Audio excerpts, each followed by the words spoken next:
She's a travel enthusiast and photographer who has dedicated her life to showcasing the beauty, culture, and untold stories of her homeland. Through her photography and powerful narratives, she's inspiring people around the globe to explore the wonders of Guyana, one breathtaking journey at a time. Join us as we sit down with Candace Phillips, the photographer behind the Facebook page A Path to Travel, as we discuss how she's breaking barriers in the tourism and travel industries, empowering women, and reshaping the way we experience Guyana. This is Sources, where we dive deep into the heart of every story, uncovering people, places, and ideas that shape the world around us.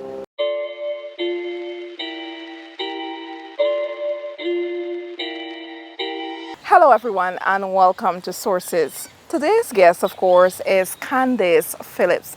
Happy International Women's Day in advance. How are you doing? Great, thank you so much, and I'm really pleased to be here with you. So tell us, who is Candace Phillips? The world wants to know. You know, sometimes when people ask you that question, it's the weirdest question they could possibly ask you. But first and foremost, I'm a mom, a professional, a tourism professional. I'm a mentor, change maker. But besides all those things, I think I'm just a very simple person who loves exploring, great love for Guyana. I love cooking and all the things, the simple pleasures of life. So that's me in a nutshell. Lovely. Tell us, you're known for the popular Facebook page, A Path to Travel.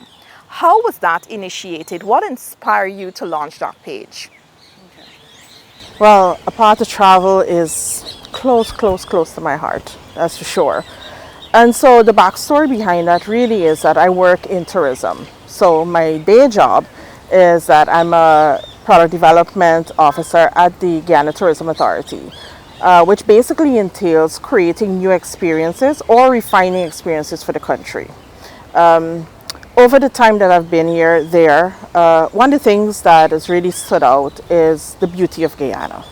Like, I've had the privilege and just the honor to travel throughout Guyana from the top to the bottom and the sides. And just being out there, I recognize that, hey, a lot of Guyanese probably won't have the opportunity to do this. What can I do to bring it closer to them? And that is what started A Path to Travel. But before that was also photography. Looking back now over time, I can see that I've always had a love for photography. And I remember having a trip to Maracaibo with a very established photographer.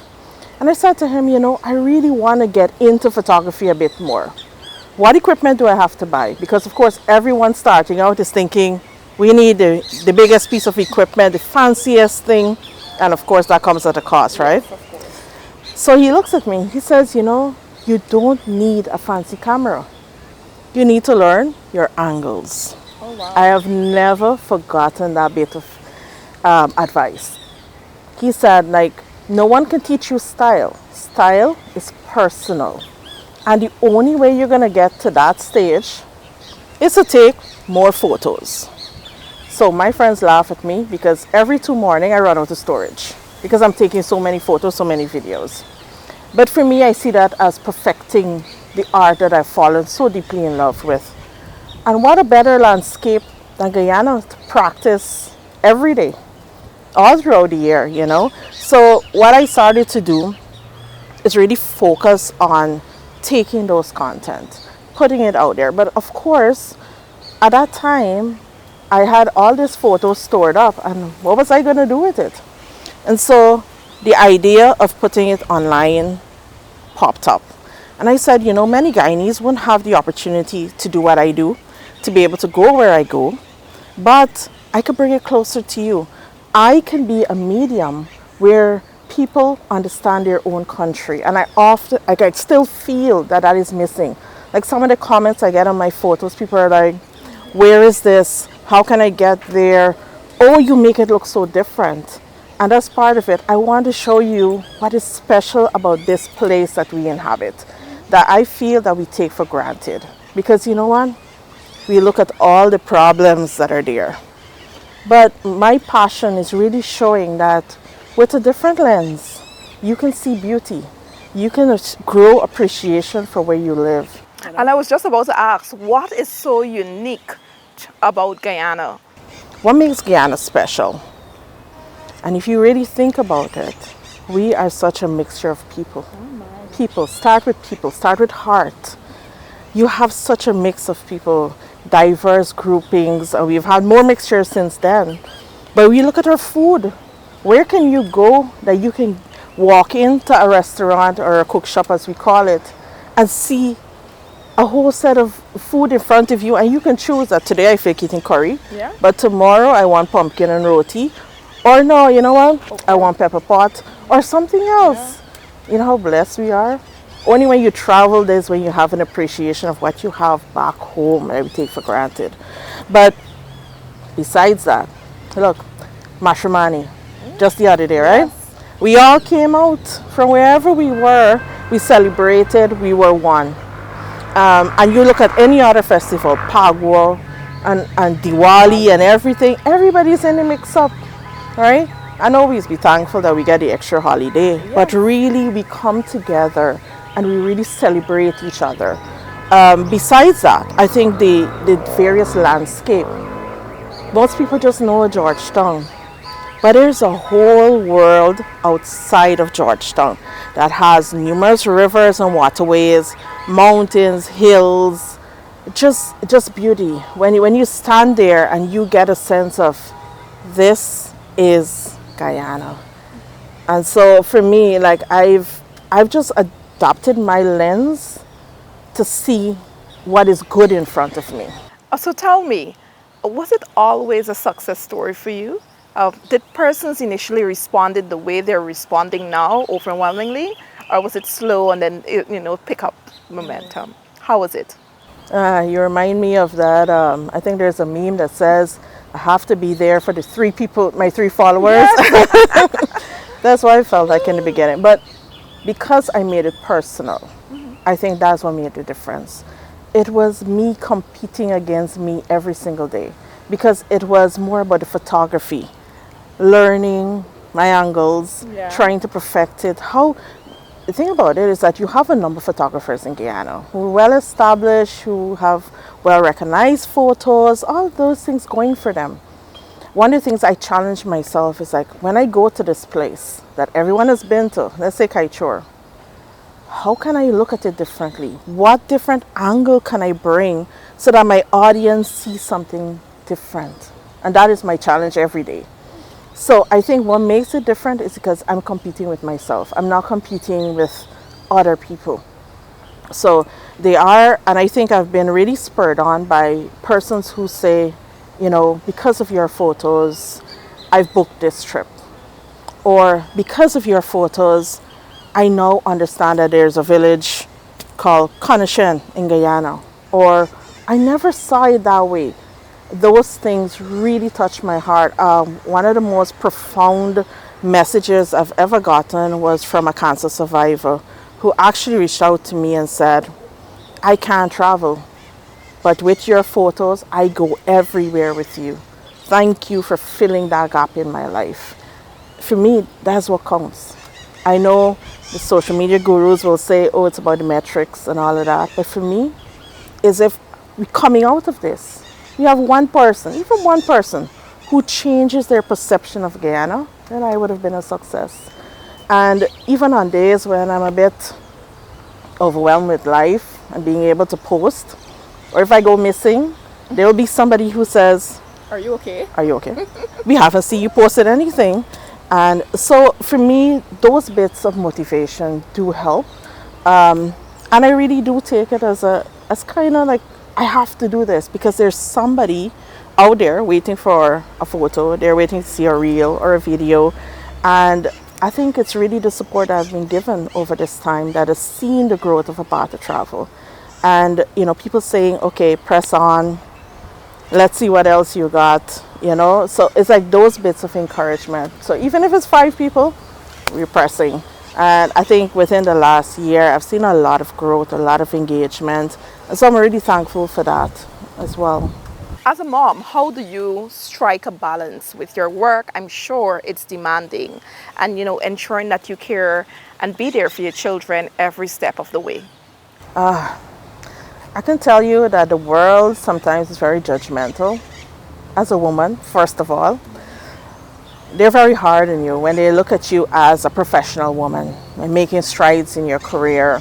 And so my life is very busy because, of course, I manage my job, and then I'm a mom, and then there's a part of travel, and then there's anything else that pops up, right? So my life on a daily basis is very busy. I remember once I had a gentleman say to me, "You can't have it all. You think you can have it all, but you can't." In those days, I think I was stubborn. And when he said that, I took it as a challenge as a woman. Right? I was like, you know what? I'm going to show you. I'm not going to do it. These days, I'm a little more mature. And I recognize that I can't have it all 100%. But I can have it all in various percentages. And that is what I've come to recognize. So when people say to me, "I don't know how you do it all," I think for me it's being intentional with your time, knowing how to balance it out.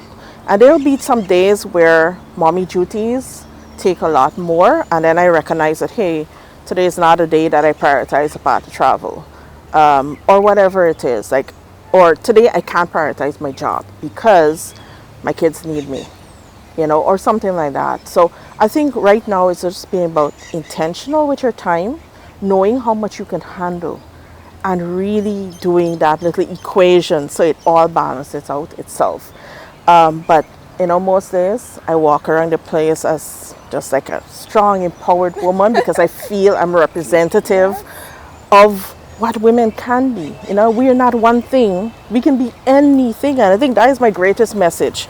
If you look at my life and see what I've been able to do, I want my life to be my message. That, hey, you can grow, you can draw inspiration, and you too can figure out whatever it is, whatever is your dream, push, run, do what you can for it, because nobody's going to hand it to you.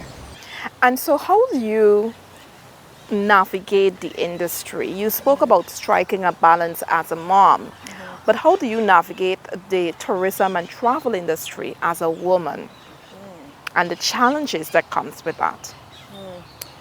I read an interesting quote the other day. I came across it, and it said about, I can't remember exactly, but I will tell you the context of it, which is basically, when you're on shore, you walk into the room like you own that room. And even if people don't think you belong in that room, you own your space, and they too will understand your space. So I thought that was a very good point. And I say that to basically say that as a woman, you are, like I said, you're assessed deeply. People are always looking to see, are you a good woman? Are your morals high enough?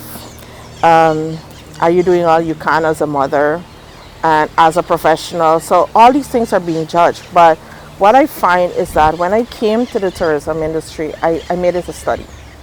I was like, I knew what I wanted. So I wanted to achieve the highest level that I could in my field. And I set out very deliberately to do that.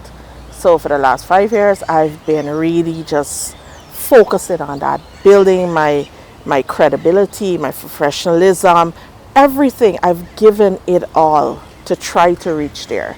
And yes, I can say that I've reached there, which is a really good feeling. But I also say that to say that if you're deliberate with what you want, you got to know what you want in this life. And just go, don't stop, go, press X and go. And I think for me is that I own my space. Yes, I'm a woman. I'm an indigenous woman. People don't expect me to be there. That is the truth. They don't expect me to be there. But I made it my passion and my mission to prove to them that I belong right there, right there. And I do it through consistency. So working hard as I do, making sure that my integrity and my credibility is intact and everything that I'm doing, so that, no one can ever come back and say, oh, well, I gave you a space in the room. No, I earned that space in the room. And I think, that will always be a challenge for a woman, regardless of whatever sector you're in. You're going to have to prove that you belong there. But see it as a challenge, not a point to like, oh, I can never be there. No, you can be there. So I think for me, I've just studied the industry, understand the players, recognize the role that I want to play. What is the change that I want to see in Guyana in the tourism sector? And I've just attacked it. I've just gone out day in, day out, whether I want to or not. I just know, because my dream is pulling me more than anyone saying you don't belong there. Thank you so much, Candace, for sharing your life story, your life work with us. We truly appreciate all that you are and all that you do. To close off this edition of Sources, let's take a look at some of Candace's best work. I've been your host, Svetlana Marshall. Do enjoy.